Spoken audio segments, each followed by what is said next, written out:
this is the case with all of the sacraments, even the Eucharist.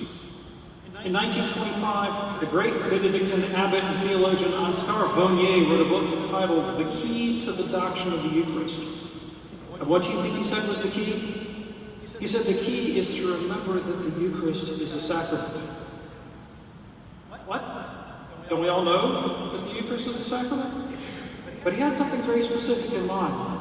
Because it is a sacrament, the Eucharist is both the reality of Christ's body and it is a sign. What's being signified? Pope Pius XII, in his famous encyclical on the Liturgy, Gaudiatur Dei, says, in the Eucharist we have two elements. We have bread and wine, consecrated to become the body and blood of Christ. Why are there two? Why not just have one? Because through the double consecration of the elements, Christ is shown in a state of victimhood. It's the separation of his body and blood, demonstrating his death.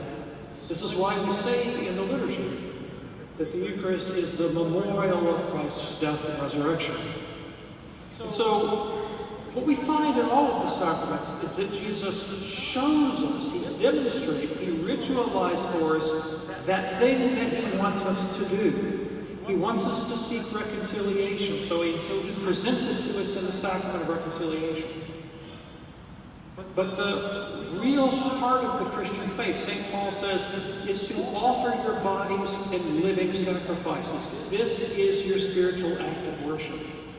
And so Christ manifests his own death in front of us so that we can learn, we can see demonstrated in the sign this life of self-offering. The Second Vatican Council said, the people of God should be instructed by God's word, nourished at the table of the Lord's body, give thanks to God by offering the Immaculate Victim, not only through the hands of the priest, but also with him. And they should learn also to offer themselves through Christ the Mediator. Then they can be drawn day by day into an ever more perfect union with God and with each other, so that finally God may be all in all. And this is how the Mass is the source and the summit of the Christian life.